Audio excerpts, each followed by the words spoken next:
myself, I filled it in. No time for the doubt, they counting me out, I'm getting it in, yeah. No time for no loss, I'm paying the cost, I'm in it to win, yeah. Refuse, mine, it can't be diffused. If you ain't thinking the same, then we playing by different rules. You can't see the vision, we living at different views. Until we complete the mission, keep getting up, never snooze. I walked a mile in my shoes, had the mind of a fool, chasing diamonds and jewels. Trust me, I was confused. Started minding my business and used my mind as a tool. Ended up finding my purpose and found the time to get to it. They told me I couldn't do it, they told me I couldn't make it. They sold it, could never break it. That's sadly mistaken. I need a piece of the pie, I want it so bad I can taste it. They told me like told me, keep on running, toes they gon' take them. Refuse to lose, build the win, apply myself, I filled it in. No time for the doubt, they counting me out, I'm getting it in, yeah. No time for no loss, I pay for the cost, I'm winning to win, yeah. Refuse to lose, I'm built to win, apply myself, I filled it in. No time for the doubt, they counting me out, I'm getting it in, yeah. No time for no loss, I'm paying the cost, I'm in it to win, yeah. Refuse. Welcome back to CTC. I'm your gracious host, Carl, and I'm back with another episode. And yeah, I know it's late, but we got to talk about what happened on the regular season finale, week 14. So, like I said, I know it's late, but hey, don't worry about why I was late. Just be happy I'm here. So first, before we get into it, I like to ask that you like, comment, share, subscribe. It helps the channel, helps the network, it helps my channel, CTC, by way of the Refuse to Lose Network. Now, like I said, this is a network, so we do have multiple shows. We have the main show featuring Joe, Tomo, and Dave every Tuesday and Friday from 7 to about 8:30ish. We have Unfazed every Tuesday, 8 Central, 9 o'clock Eastern, featuring Joe and AJ. We have BWT, Baseball with Teddy. Look out as he dropped episodes about the free agency. We have RBO, Real Ballers Only, featuring Vaughn, NBA show. Our Pistons took a bad loss to the Bucks last night, but it's all good. Be on the lookout for whenever he drops. We have Dave's Doghouse, highlights and lowlights of sport. We have FFC Fantasy Football with Coach Coombs, who returned this week. So if you are lucky enough to make your playoffs, which it is week 14 in the NFL, right there at the cusp of playoff time. So make sure you get your tidbits from him. And we got In the Red Corner featuring Ty, Ricky, and Tomo boxing episodes. They drop on Sundays, so make sure you tune into them around 7 o'clock. And that's all the shows we have on the network. So please like, comment, share, subscribe. And if you like what you're listening to, stick with us. Now, shout out my brother in the comments. He said a lot of intense football action week 14. Yes, it was. We had football Tuesday, Thanksgiving. We had a game. And then we had games Friday and Saturday, Black Friday and Saturday. But as you know, on this week of college football, we always start with the upsets, and we had 3 this past week as we moved into conference week, as I'm just messing up. And the first one we had Texas A&M over Texas. Friday night, Texas wins 27-17 at home to go undefeated at home in the regular season. They defensively put a beat down. Oops, not Pole Talk. They put a defensive beatdown on Texas A&M. And by the way, since I accidentally brought up Pole Talk was Tuesday's show. I did a whole episode Tuesday reacting to the top 25 as it dropped. So there will be no more Pole Talk this week because I did a whole episode on it. So make sure you go check it out. But yeah, defensively, man, Texas did a great job on Texas A&M. I think they did a great job on Marcel Reed. Now, Texas A&M did score the first touchdown of the game, and that was in large part due to a Kevin Concepcion punt return, who then capped off the drive later in the game with a touchdown, I believe a touchdown run. But yeah, he scored the only touchdown in the first half. Texas did block a Randy Bond field goal in the first half as well. But the second half, man, Texas offense woke up. Arch Manning woke up. They had a dominant third quarter when they scored a field goal and a touchdown. They got to stop to start the third quarter as well. Texas A&M will score a touchdown down 10 by E.J. Smith, but Arch Manning will have a run late in the ball game, which I ain't going to lie, the way he was moving, I thought it was like a wildcat. I'm like, hold on, who they got back there? And then I seen Arch. I was like, okay. He was moving. He got like a 30-plus yard touchdown run to basically seal the game. And then I believe Texas caught a pick at the end of it to basically put the dagger in Marcel Reed and Texas A&M SEC championship hopes. And again, I told y'all, and I get it wasn't for all the games, but it had that note. If you win, you're in the SEC championship game. And Texas came out, A&M came out and lost their only game of the season, which cost them a shot at the SEC. But it was a great win by Texas, and nonetheless, it was a win that I thought would have them jump Miami. Now, did I think they should jump Miami? No. Did I think the committee would have them jump Miami? Yes, I thought the committee would have them jump Miami. I'm actually happy it didn't happen because although Texas is an SEC school and, you know, they played some tough teams. They played Georgia. They played Vandy. They played Texas A&M. You know, that loss by Florida should matter. That loss to Florida should matter. Miami beat Florida, and I'm glad the SEC, I almost called them the SEC because they do be tending to have SEC bias at times, but the committee did not jump them over Miami. But I thought it would happen. I did. I thought the committee, I was trying to think like the committee, and I thought the committee would do it. But nonetheless, again, great win by Texas. You can go out playing spoiler. Had a good season compared to what people thought it would be. And also with Arch failing to match the overhype he got in the beginning of the year, which, by the way, I do think Arch ended up having a good season. I think you can see Arch progress throughout the season, which was good. And I think, honestly, this is why you shouldn't have, like, super high expectations of a quarterback because of the name. He had a huge amount of hype because of the name, and he played bad against Ohio State. And everybody jumped off the ship. And, like, to watch him progress through the season was fun. Like, I actually enjoyed the fact that I watched him progress. I watched him go from disappointing everybody to progressing. It was fun to watch. Shout out to Texas. Shout out Shark. I would say great season by them. We'll move on to the next upset. Arizona upsets Arizona State like I thought they would, 23-7. And like I said, man, you got to take advantage of Jeff Sims being a turnover machine. And what did Jeff Sims do? He threw 3 interceptions. Arizona in the first half, though, however, it looked like they weren't capitalizing at all. They missed a field goal. They was getting the ball, couldn't convert. It was just bad for Arizona. They was just making mistake after mistake. Couldn't capitalize to the point where Arizona State was actually up 7-3 for majority of the first half, if not to halftime. But then Arizona pitched a shutout in the second half. Like I said, man, Jeff Sims turned the ball over.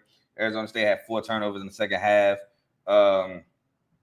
Arizona did great. They only had a punt in the second half and a missed field goal in the third drive. So they did a great job second half turning it around. And they did like I thought, man. They capitalized off the turnovers, and they won 23-7.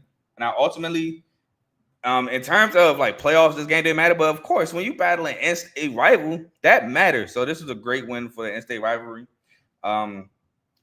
It knocked Arizona State, it knocked them out of, like, the top 25 in the country. So that's another thing that Arizona came to head on.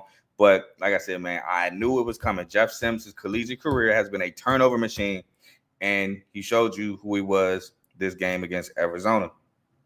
And then the last upset, another team cost themselves a chance at the conference title. SMU, 21st ranked SMU, loses on the road to Cal, 38-35.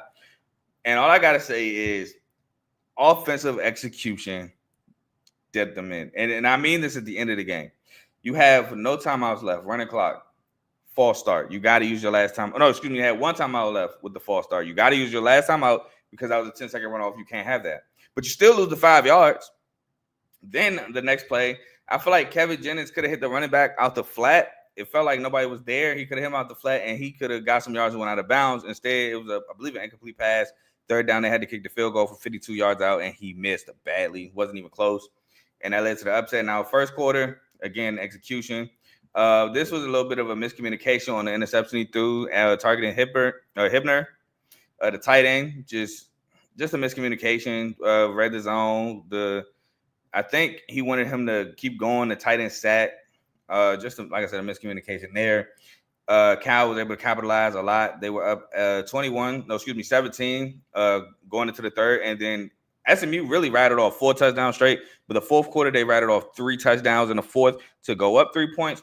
And then there's the controversial no touchdown, which, in my opinion, if you're SMU, you want that to be kind of the touchdown. Kendrick Raphael on 2nd and goal, down 4, takes the ball to the outside. Now, to be honest with you, that wasn't a touchdown. He did not score. But that would have been another timeout wasted by SMU. And then Cal could have killed clock to make this the last possession of the game because that was 2nd down. You still got 3rd and 4th down to go, and they need a touchdown. Field goal does them no good. So let's just say 3rd down. Nah, we run it, don't get it. Now they can kill the clock 3 seconds, fourth down, and they could make this the last drive. Hey, fourth and goal. We got to go for a touchdown anyway. Season, we already in the bowl game, 6-5. We're going to make this the last play of the game. They score, you lose there. As opposed to, they count as a touchdown. You keep your timeout. And you got 40 seconds, 43 seconds to get down the field and score. So while it wasn't a touchdown, it ultimately benefited SMU that counting as a touchdown because it gave them a shot at winning as opposed to Cal killing the clock and just killing the game right there. It's just, again, late game execution after those two chunk plays by RJ and Hibner, I believe, or RJ and Jennings, excuse me.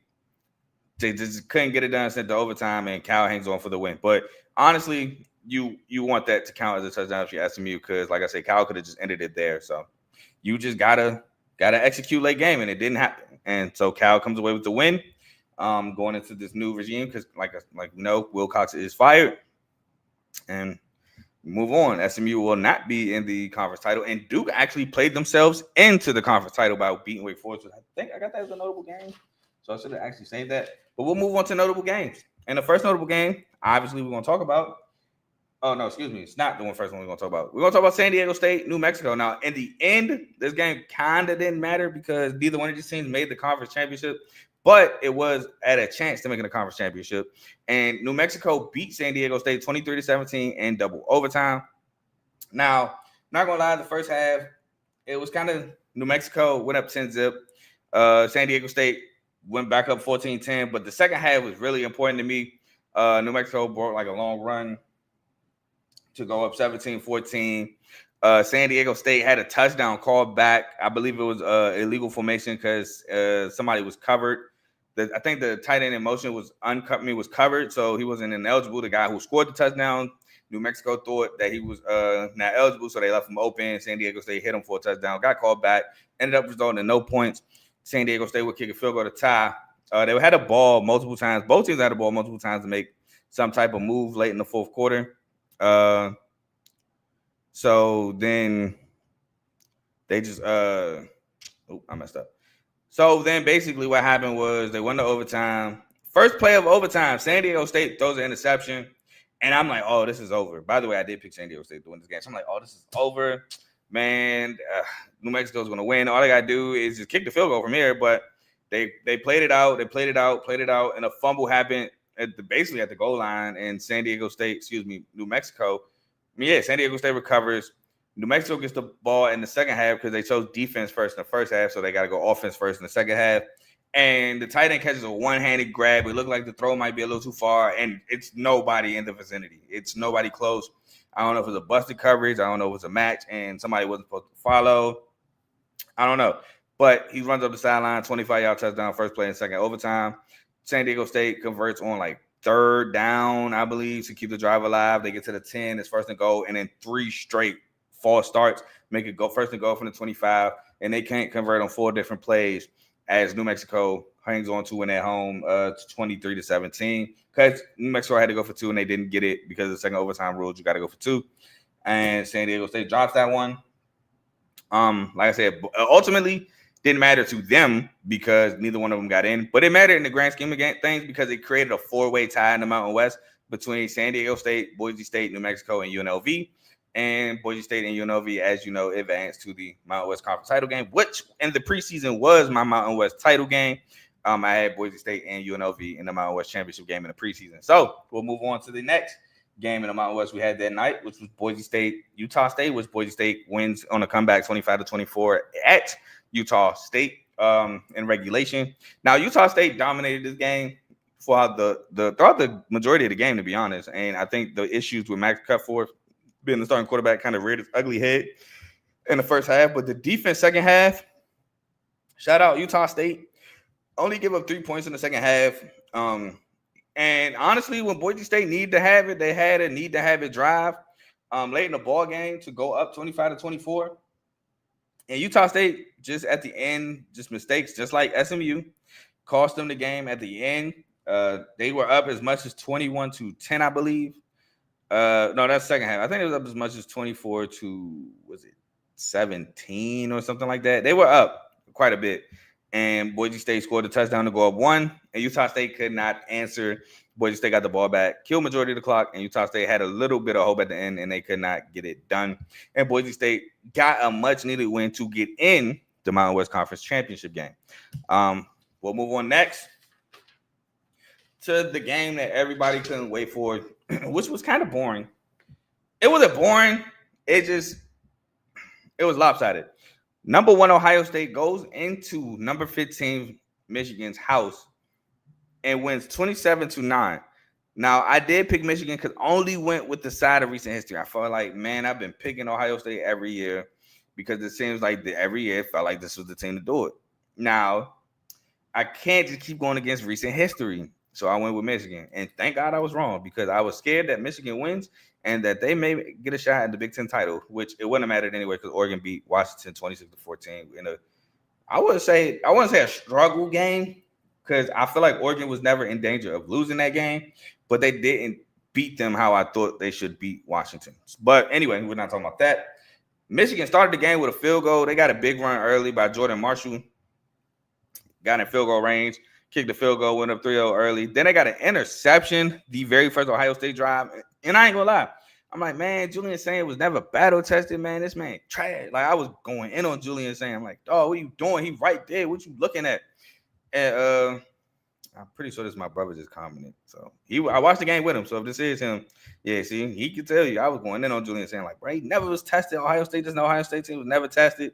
Blah blah. I'm mad. Like, bro, he threw an obvious interception. I was just like, what are you looking at? But I will give Julian Sain all the praise in the world to bounce back from that mistake, the poise he had in that environment, in that big of a game. He balled from the rest of the game. He got Jeremiah Smith the touchdown off of nasty releasing route. He had Carnell Tate deep off I think it was a deep post to go up 17-9, kind of like right before halftime. He balled. He looked absolutely great after he got that pick. I guess he just needed to get that pick out of the system for him to play well, and he played absolutely well. While Bryce Underwood underperformed, he did not look good at all. He had 60 yards on 18 passes. The run game tried to keep Michigan alive, but Ohio State, they bended a little bit, but they didn't break at all.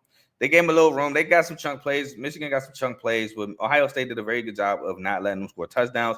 Now, I will say this, that Ohio State second drive where Branham, he from District Heights too. Branham headbutted Con Knippel's dad, the referee, and stayed in the game, and they still held him to a field goal.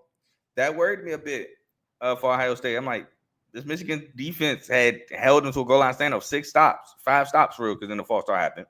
But that happened, and I'm like, hold on, bro. If this is any other school, that man is ejected. He headbutted him.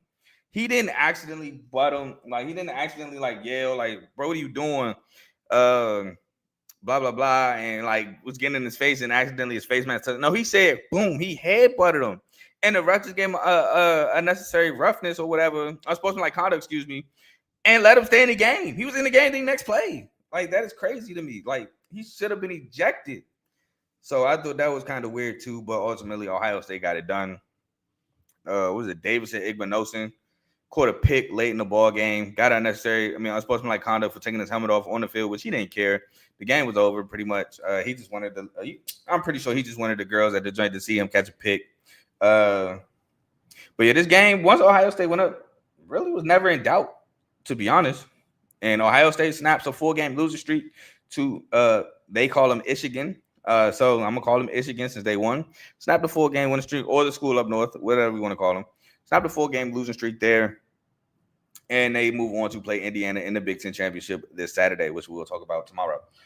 Next notable game I got is Western Kentucky, who was my Conference USA champion preseason, loses to Jack State, who I did have Jack State winning this game, 37-34 at Jacksonville State. Now, this game started off, both teams scoring a touchdown. Jack State got the ball first. They score a big run play. They score. Western Kentucky moved the ball down the field with Rodney Tisdale. They score. Jack State fumbles the next drive, and Western Kentucky recovers. They go down and score again. So I'm like, oh, man, Jack State, what we doing? Then Jack State get the ball, settle for a field goal. I'm like, oh, man, here we go. Then Western Kentucky gets the ball again. Touchdown. I'm like, all right, dog. Some got to give. And then Jack State punts. I'm like, oh, come, like, y'all just at home going to give it up like this. But then the momentum changes when Jack State catches the interception. They go take it to a touchdown. They go down. I think they're down 28-24 at halftime. And in the second half, they give up 6 points total as they win the game 37-34. Excellent defensive effort in the second half by Jack State. Literally, Western Kentucky got 3 of their points because of a blocked field goal late in the ball game, which Jack State got off of a turnover. They should have actually took advantage and got a touchdown. But either way, Western Kentucky blocked the field goal, set up for 3 points. But the defense did a great job keeping them out the end zone. And Jack State was able to come back and win. So salute to Jack State as they take on Kennesaw State in the Conference USA title game tomorrow. But we'll talk about that again before the game tomorrow. Next, we got Wake Forest at Duke. Now, this is a notable game because Duke won this game 49-32, which got them in the ACC championship game to the dismay of a lot of people, including myself. I did not want Duke in there. Not because, they got a 5, they're 7-5, blah, blah. No. I mean, obviously they're 7-5 because of out of conference more than so they're in conference.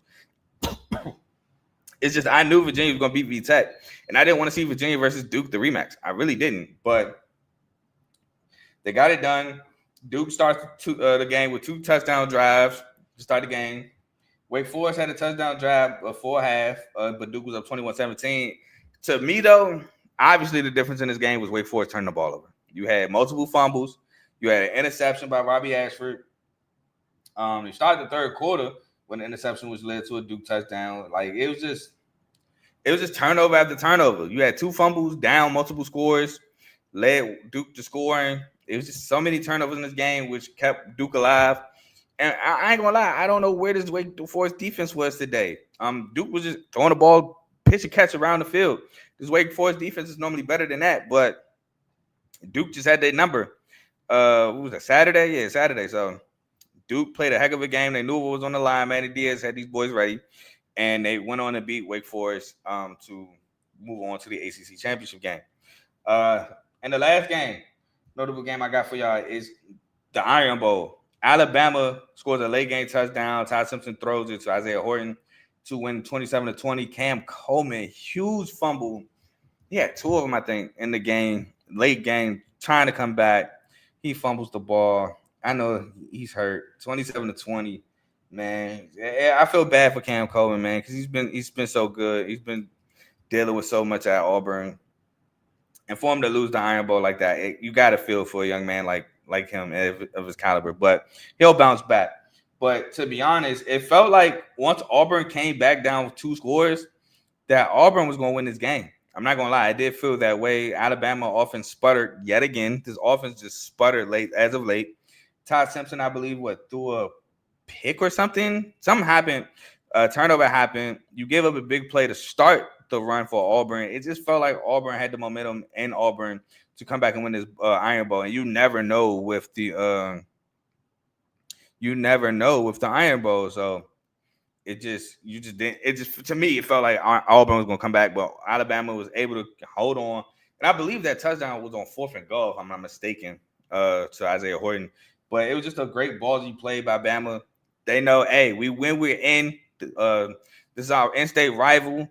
A lot on the line. We got to drop our nuts. And they got it done. They win the game. And they move on to face Georgia in the SEC championship game.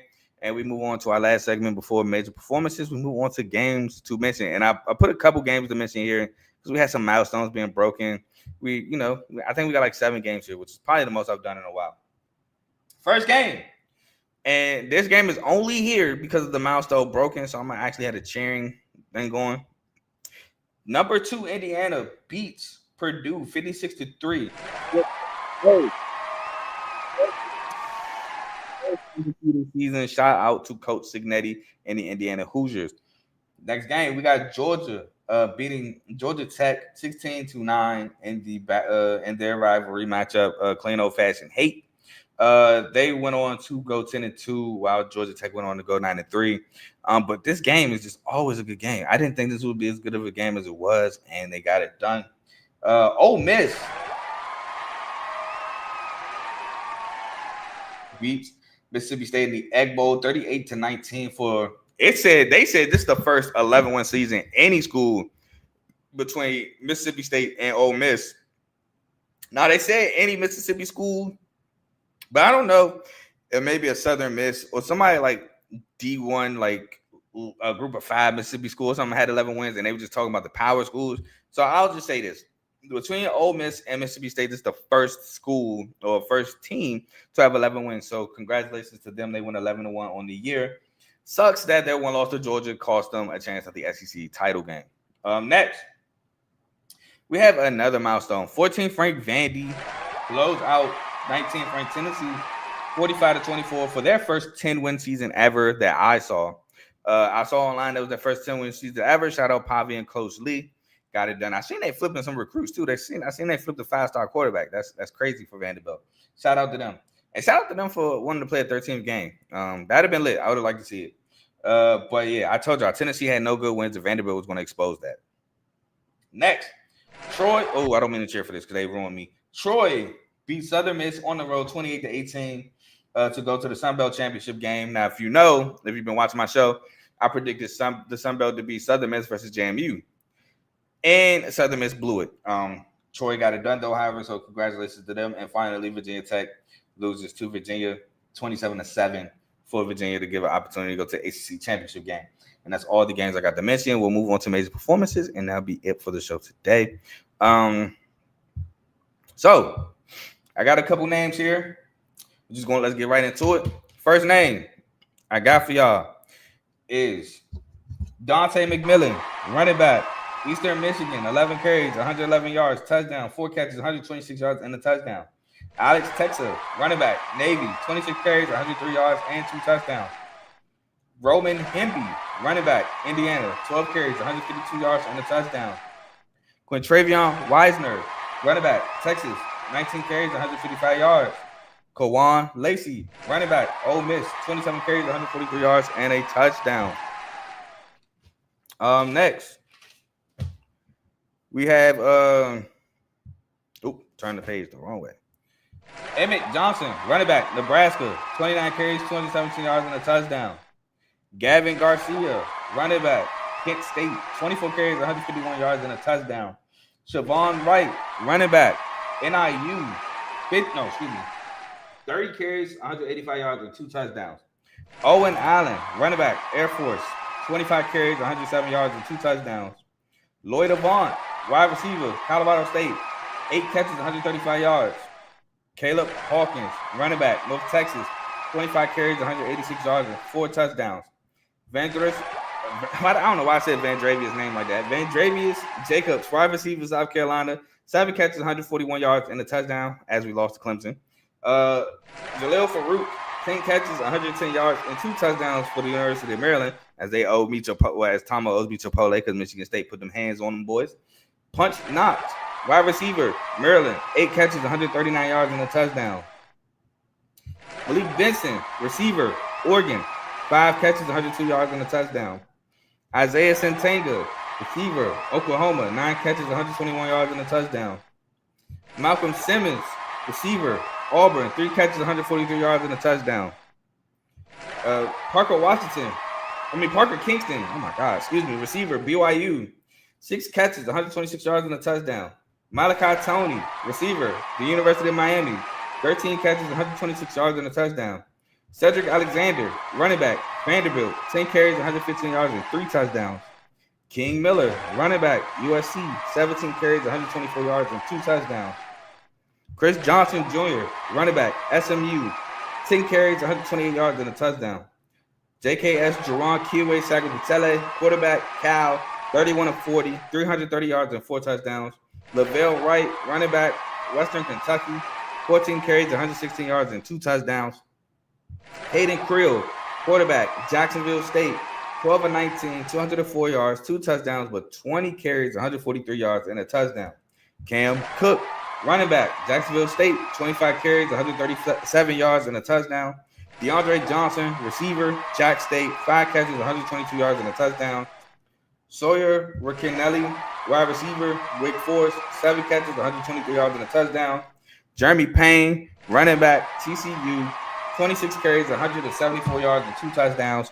And Josh Hoover, quarterback, TCU, 19 of 22, 306 yards, and 4 touchdowns for the quarterback out of TCU. And that's all I have for y'all today, man. again, I will be back tomorrow to talk about the conference championship games tomorrow at 5 o'clock. It'll be me, Joe, and Ace. We will be talking about the 9 conference championship games we got coming at y'all tomorrow. 4 on Friday, 5 on Saturday. We talking about them all. Also, while I'm here, let's talk about Michigan State, man. Great home win against Iowa. Never in doubt. Was in double digits from halftime on. We won by 19. Bennett Sturts, man, he had some crazy shots late in the game. But we did a great job on Bennett Sturts. Jeremy Fears had a great game. Hurt his average at assists was 6, which is crazy. 6 assists in college hurts your average, but definitely hurt his average. But Jackson Kolar had a great game. Cohen Carr had a good game. Jordan Scott actually had a good game for us. Kurt Tang we just had a great game overall for the MSU Spartans as we take on Duke this Saturday, which I'm debating if I want to do a show for that game because we got quite a few Duke fans in the chat. So I'll run it by them, see how they feel. But a great game by them. Also great. Duke, Isaiah Evans hit a game-winning 3 against Florida after Boogie Flan hit a go-ahead 3. When Florida was down majority of the game, Florida came back, took the lead by 2 off of Boogie Fan 3. But Isaiah Evans, like I said, big-time 3 to ultimately put Duke over Florida. North Carolina ends up coming back to beat Kentucky on the road against Kentucky, led by Caleb Wilson. Great game by him again. It was just a great comeback by them. What else we had to talk about in college basketball? Virginia absolutely, man, handles Texas last night. Wasn't even close. Arkansas dominates Louisville last night at home at Arkansas. Arkansas is a good team. I just don't know which Arkansas team is going to show up. Auburn ran away late with the game against NC State at home. That was a nice back and forth until the end of the game. Like I said, Keyshawn Hall, Kevin Overton had great games for Auburn. Keyshawn Hall especially, I think he had 28, if not 30. He played a heck of a game. Trey Holloman got it going a little bit late in the ball game, but like I said, Auburn ran away with it. Enough Big Ten after dark. UCLA almost collapsed against Washington. They was up much as like double. I can't remember what the double-digit lead was, but Washington got it down to as much as 1 point before Donovan didn't miss split a pair of free throws at the end of the game, and the go-ahead 3 at the buzzer did not go for Washington. But that was a good ball game. UC San Diego suffered their first loss against Nevada. Heartbreak there for the parlay for your boy. Any other big games I'm forgetting? It may be. I don't know. Can't remember. But yeah, man, college basketball started off. We're a month in, and it's been fun to watch. So conference play is kind of slowly building. The ACC, SEC championship is going on, where I believe the ACC is up currently in that matchup. So yeah, man, that's all I really got for y'all today. I'll be back tomorrow at 5 o'clock to cover conference championship week. In about an hour, I'm about to get on some more college basketball, but I'm gone. Peace.